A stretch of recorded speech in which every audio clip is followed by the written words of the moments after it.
Welcome to Legal 123s with ByrdAdatto. Legal issues simplified through real client stories and real-world experiences. Creating simplicity in 3, 2, 1. Welcome back to Legal 123s with ByrdAdatto. I'm your host, ByrdAdatto, my co-host, Michael Byrd. Thanks, Brad. As a business and healthcare law firm, we meet a lot of interesting people and learn their amazing stories. This season, we're talking about businesses who decide to double down. They're going to scale their business. Our theme this season is growing a business. Yeah, now, Michael, for those that don't know, growing a business is really just one season of a business. There are actually 4 seasons. What are all 4? Yeah, so you have the building season. You kind of think of the starting a business. Yeah. You have the operating season, so you're running a business. And then where we're camping out this year, if a business decides they want to grow, it's the growing season. So we'll talk about all the issues that go in with that. And then finally, the buying and selling season. So it's time to sell or to buy another business. Awesome. Well, I'm excited for our guest today. We have been staged with her, and she's heard us talk, and we've heard her talk a number of times. She's, very engaging with us and teams. And speaking of teams, actually, did you ever dream of being on an Olympic team? Well, you really shoehorned that one in there. I Okay. did. Have I ever dreamed of being on an Olympic or an Olympic team? athlete? How about that? What pops to mind immediately is young Michael, 1980, speed skater, Eric Heiden. Does that name familiar to you? No. Okay. Well, the 1980 Olympics were magical. Yeah. That was the hockey team, all that stuff. Well, Eric Heiden won all 5 speed skating events in the Olympics. Okay.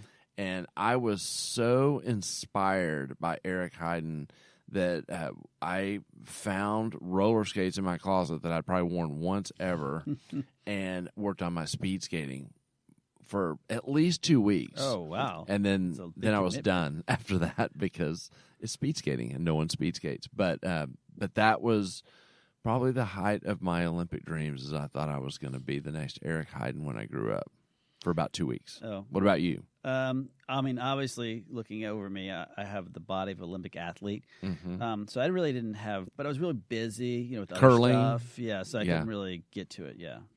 Yeah, I'm sure. Well, I guess if telling really bad dad jokes were an Olympic event, that you actually would already have multiple Olympic gold medals. That's not fair. All right, Michael, fun fact. Did you know that the ancient Olympic Games featured many competitions that are still taking place in our modern Olympics, such as foot races, jumping, disc throwing, javelin throwing, wrestling, and boxing? And only a few sports have actually made it since the Olympics of 1986. So the original 5, that is said. 1896, I'm assuming. I speak Brad. Yes. Did I say 1996?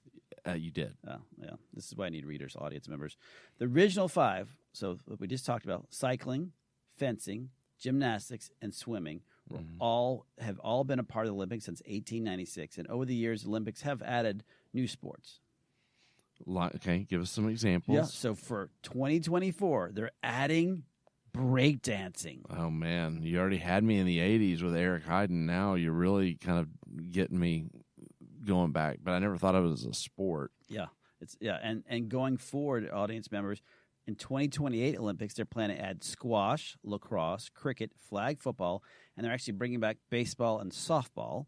And previous Olympic sports also included polo, tug of war, plunge for distance, underwater swimming, which I think is amazing, obstacle racing for swimming, and, of course, it was 1908 motorboating.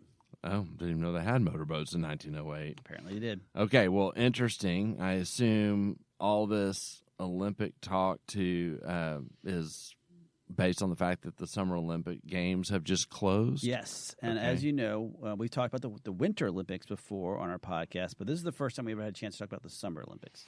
Although I love the fact that tennis is a summer event, I do have to say I prefer the winter events for some reason. Okay. Also, fun fact: did I ever tell you about the time I jumped off Olympic diving platform?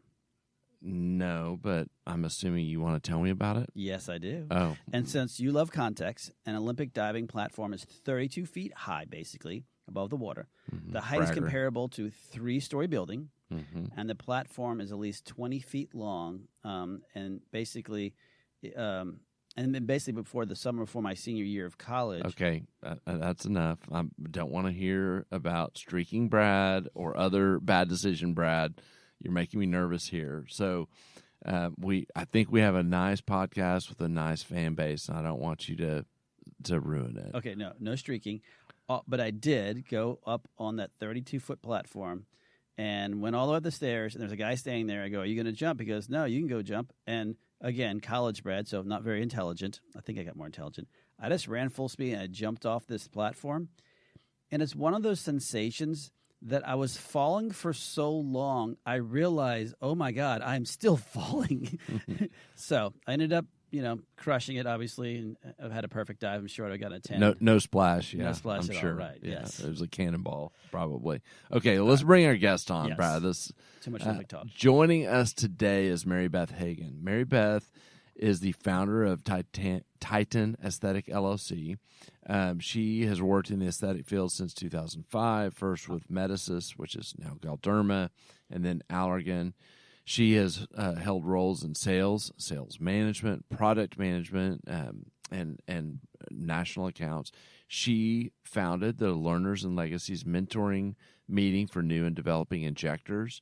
Mary Beth is the lay representative on the Plastic Surgery Nursing Certification Board and is just an icon in our world.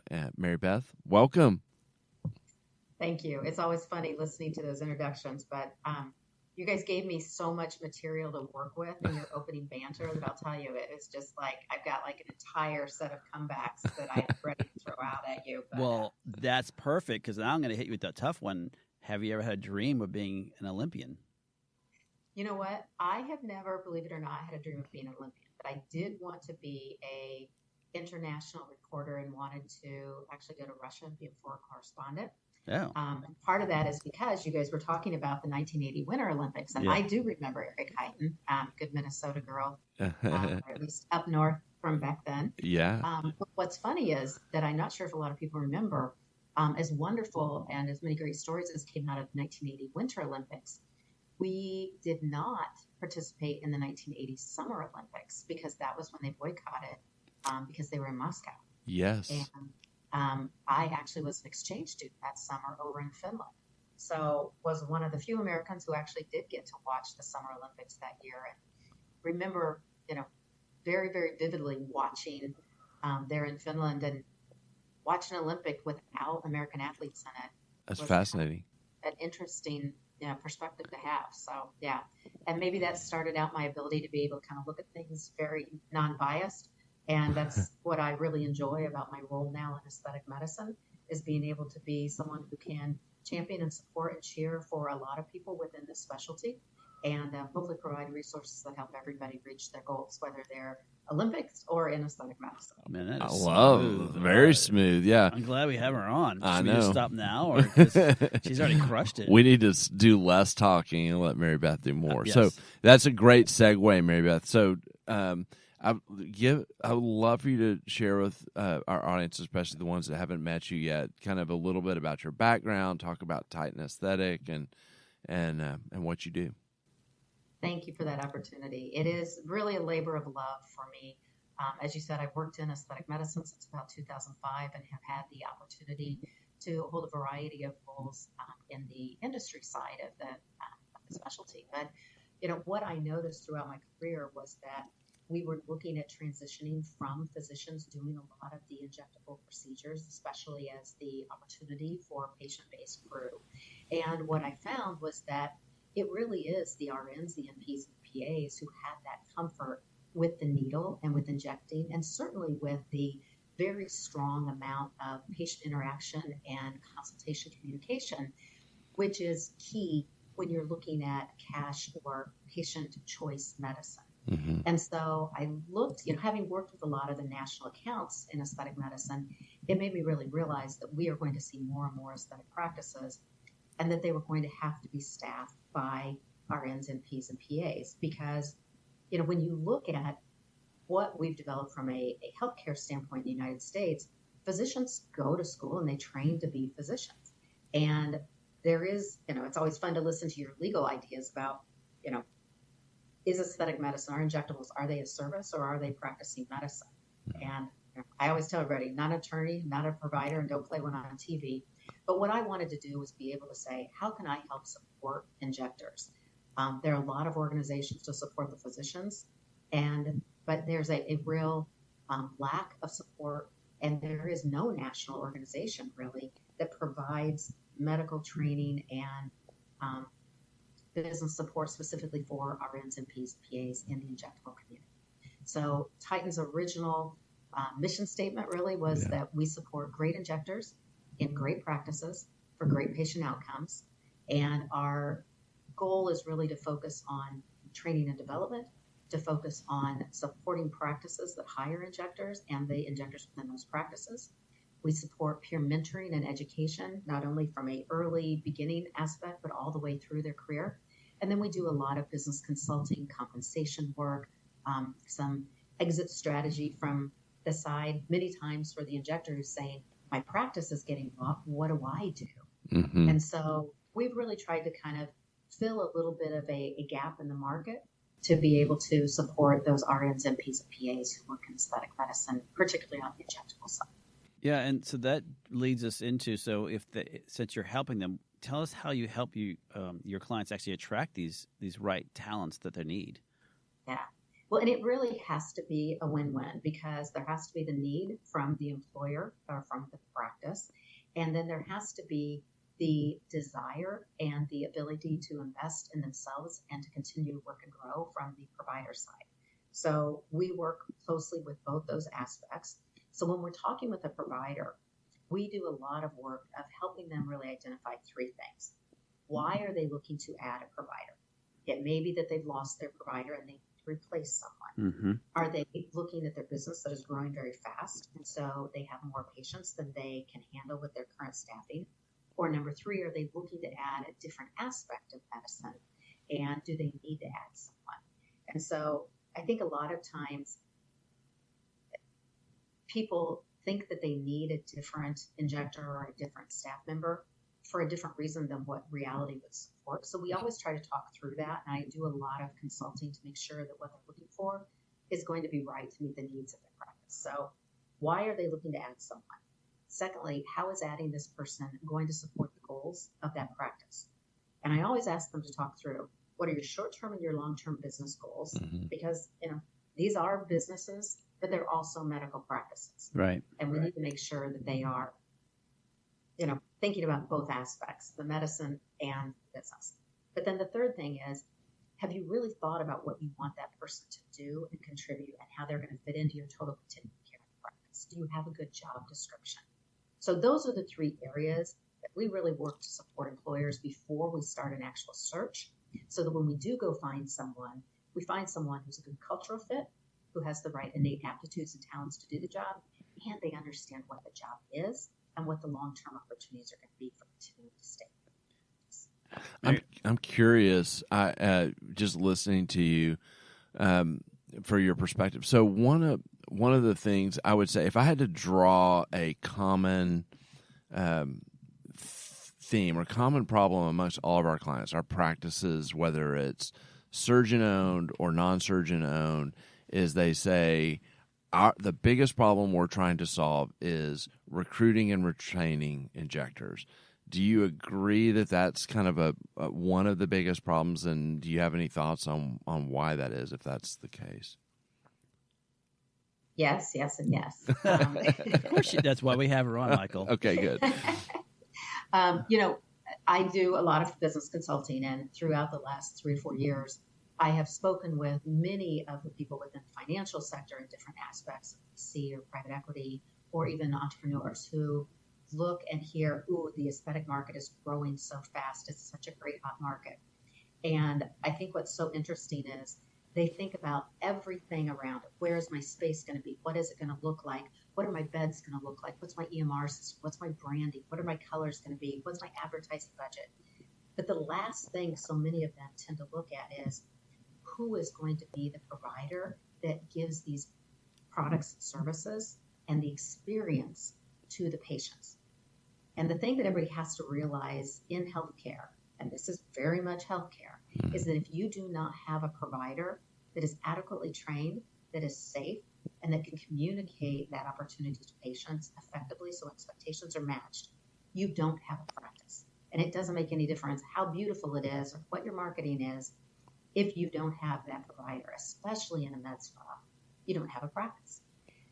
But I guess the other side of that is, where do you get those? Yeah. Because there is no academic training program in any of the RN and PRPA programs around the United States. There are no national credentialing programs that somebody can go and say, I'm going to be board certified to do this. There's the CANS exam that they can take after they practice for several years. And it is a wonderful board certification from the Plastic Surgery Nursing Board. But as a new injector, it's very much up in the air in terms of what they get in terms of development and training. So when you are a practice owner or a physician looking to hire an injector, everybody comes to me and says, I want an experienced injector that's been doing this for 3 to 5 years, that's going to come to my practice and bring their book of business or their patient base to my practice. And if you're a surgeon or a physician of, any other kind, that kind of makes a little bit of sense. But if you're someone starting a new practice, if you're an entrepreneur, if you're building from scratch, it really doesn't make sense to ask an experienced injector to come join your practice unless you're going to give them a large majority of the equity or stake in that practice. Right. Because they don't need you.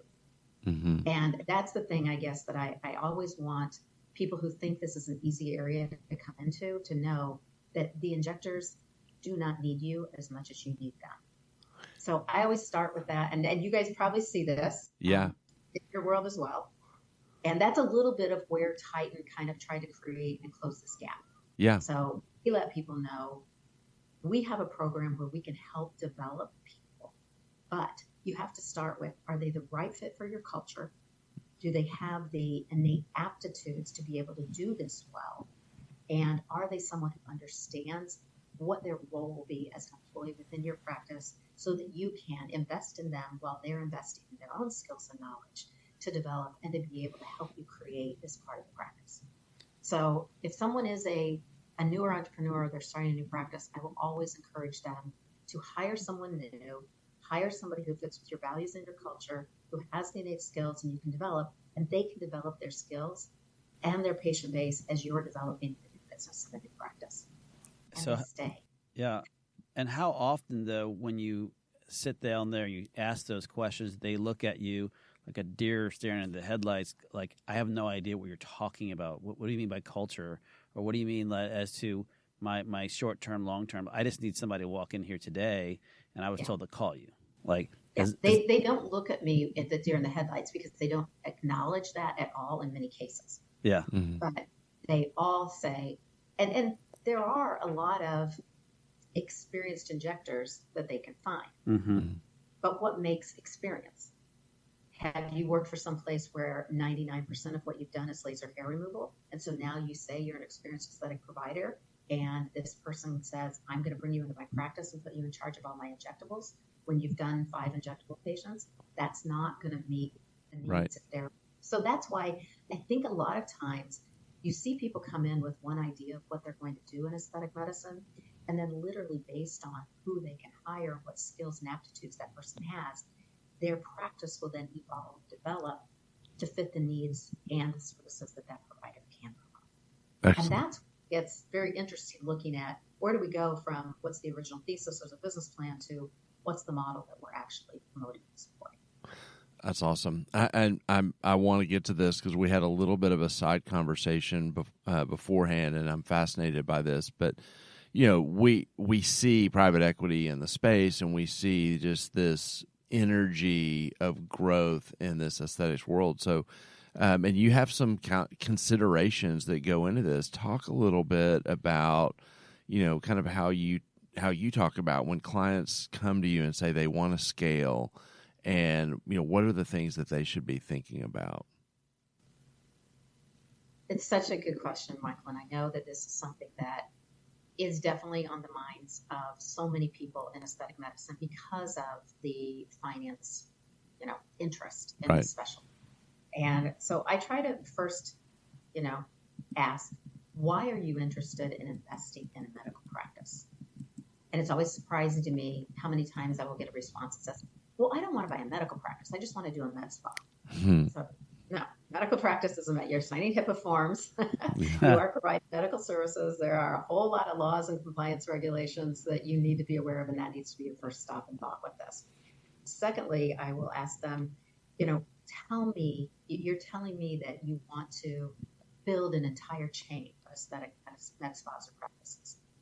Have you ever worked in a med spa before? No. Why don't you open one med spa first? Learn the business. Try that. Well, I don't want to just have a med spa. I want to have a chain of med spas. I literally have gotten that response several times. Yeah. So then we usually go into, well, help me understand. Why do you think this is a good investment for you? Well, this is an area that's so fragmented, and it's an area of medicine that, there's so much opportunity for increased efficiencies and economies of scale. And if we have a whole group of practices, we could really make a lot of money. And so I will step back and ask them some questions to hopefully give them some thoughtful considerations. Mm-hmm.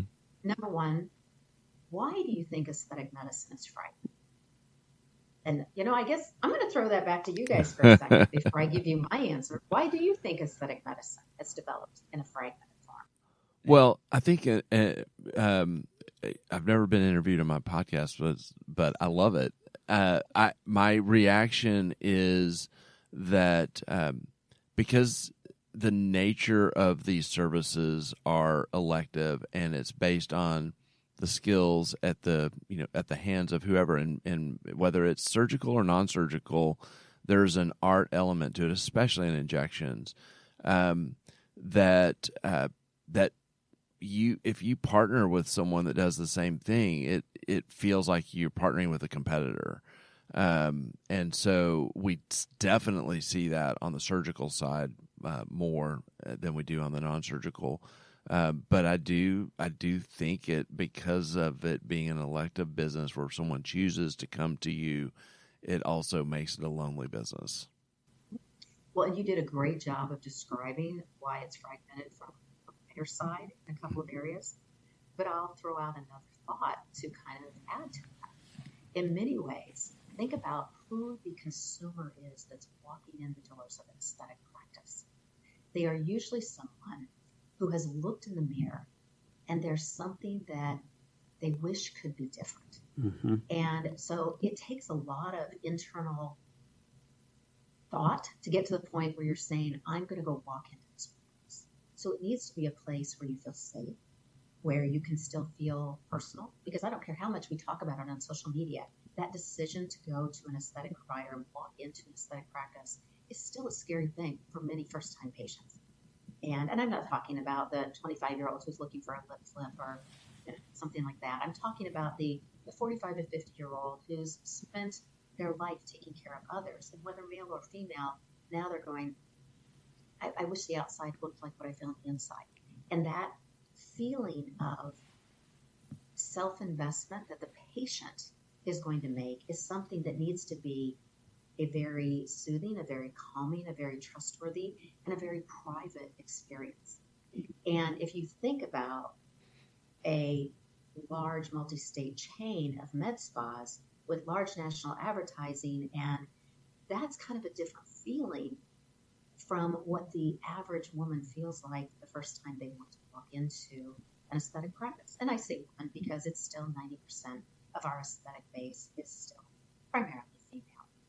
And when you look at what the patients want, that's when you start thinking about what can you get in a solo or a small group practice or a safer, more personalized environment in a practice as opposed to a reproducible large multi-state chain.